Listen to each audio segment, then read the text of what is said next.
Good morning, students. Today we are going to start with our chapter Nutrition in Animals. Now let us start with the topic Human Digestive System. Whenever we discuss human digestive system, we discuss two things. Number one is digestive tract or alimentary canal and the glands present in this tract and their functions. It means when I say alimentary canal, we are only talking about the parts or the structures present in the human digestive system. But when we discuss the glands and their functions along with the parts, that two comprise together to form a human digestive system. Now look at this diagram. This is a diagram of human digestive system. Now, when you are discussing about the parts, these structures which are present, this is a digestive tract or the alimentary tract. But when we discuss about the glands and their functions associated in this tract, that forms the human digestive system. Now, the alimentary canal consists of buccal cavity, that is a mouth from where the food enters. When the food enters the mouth, it has to face teeth and tongue, and the salivary glands are present in it. So now we are going to discuss about the structure of tongue. If you see the structure, can you see the structure of tongue? Now, on our tongue, we are having 4 types of taste. That is sweet, salty, sour and bitter. The taste buds for the sweet are generally present on the front part of the teeth. For salty taste, the taste buds are present on the side of the tongue. And for the sour, the taste buds are present here. And for bitter taste, the taste buds are present at the end of the tongue. It means if you keep anything sweet on your tongue, you will feel the sweetness of that thing only on this part. You cannot feel it here, here or here. It means every taste is having a specific part where you feel it on the tongue. The salivary glands present in the mouth helps in converting starch into sugar. Now comes the tooth. Generally in our mouth we are having a second part structures, that is a teeth. Now this tooth or teeth helps in grinding and crushing of food. But before that we should know, generally we are having 2 sets of teeth in our life. Number one is the temporary teeth, which is generally called as milk teeth, which sheds off with time. And they are generally present in children up to the age of 9 or 10. The number of milk teeth in children are 20 in number. And second set of teeth is a permanent teeth, which is present in adults, and they are 32 in number. You just see the number of teeth. Just see these teeth. Can you see these teeth? They are 32 in number in adults. There are 4 types of teeth in the human mouth. These are incisors, canines, premolars and molars.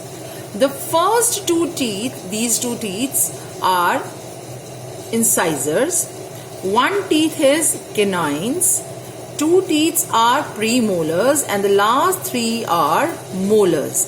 It means incisors, canines, premolars and molars. Just see, this is the half jaw. This is the half jaw of the upper tooth. It means if I am saying 8 teeth are here, then 8 teeth are here. It means 8 and 8, that is 16. 16 teeth are in the upper part and 16 teeth are in the lower part. It means 16 plus 16, it is 32 in total. That is the permanent teeth in the adults. Now if you look at the dental formula for the permanent teeth, it is generally ICPM, ICPM. Generally we write like this for the upper half jaw and for the lower half jaw.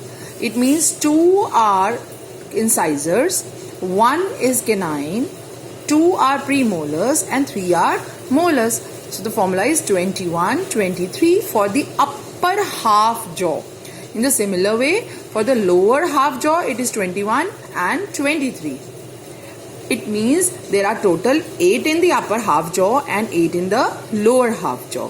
So total how many teeth are there in the permanent teeth? That is 32 teeth. Do you know why we should brush our teeth twice a day? That is in the morning and in night before going to sleep. Why is it necessary to brush your teeth after eating sweets and chocolates? Now let us find the answer. When you eat chocolates or sweets, the things get stick into your mouth, in between your teeth. Can you see these things which sticks into your mouth? When the things get sticks into your mouth, what happened? The bacterias in your mouth, they convert these sugar into acids. And when they convert sugar into acids, these acids harm your tooth and causes tooth decay. Generally, your teeth, can you see this tooth decay? Can you see the blackness? Your teeth being eaten away. Can you see these? These are called as a tooth decay and your teeth is no longer good. Can you see this tooth decay? These are the problems that we face. But generally, when we apply paste is basic in nature. And what is present in the mouth? Acid. It means that paste neutralizes the acidic effect and prevents your tooth from tooth decay. Next comes the esophagus, that is called as the food pipe. The food from the mouth enters into the esophagus where no digestion takes place. Esophagus is a muscular tube-like structure where the food passes and enters the stomach. It means no glands are present in the esophagus.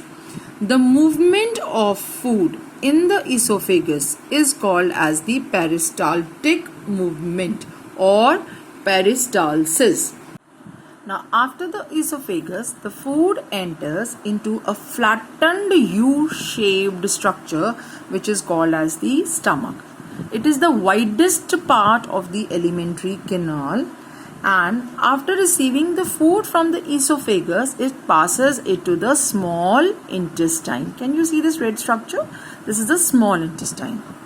Now the stomach, the inner lining of the stomach secretes mucus, hydrochloric acid and digestive juices. The mucus which is secreted by the inner lining of the stomach, it gives protection to the lining of the stomach.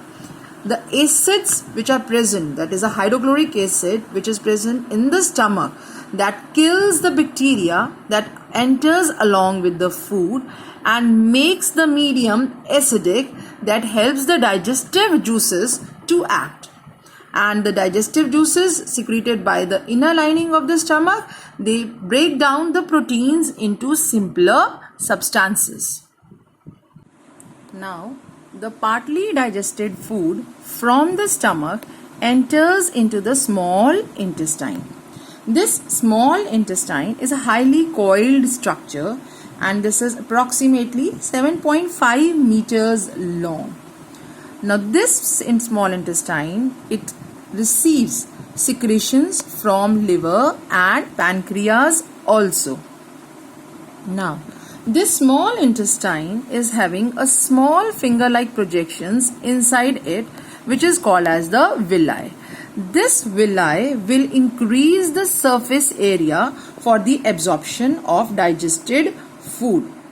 After the absorption of food, this absorbed food are transported to the blood vessels, to the different organs of the body where they are used to build complex substances such as proteins which are required by the body.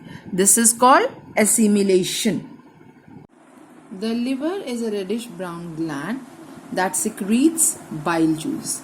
Now this liver is a largest gland in our body and the bile juice secreted by the liver is stored in the gallbladder where it is stored and ultimately it is given to the small intestine for the digestion of fats. It means bile juice helps in the digestion of fats. Now after the small intestine, the food is passed to the large intestine which is 1.5 meter in length. If small intestine is 7.5 meter and large intestine is just 1.5 meter in length, then why it is called as large intestine? It is called so because on the basis of the width of the large intestine, not on the basis of length. On the basis of width, its width of large intestine is more as compared to the small intestine. Therefore, it is called as large intestine. Now, in the large intestine, it helps in the absorption of water and some salts from the undigested food material. Now, when the food from the small intestine, it passes to the large intestine, it is finally passed to the remaining waste is passed to the part which is called as the rectum. In this rectum, undigested food is temporarily stored and ultimately it is removed out through the opening called the anus. This process of removal of undigested food from the body is called as egestion.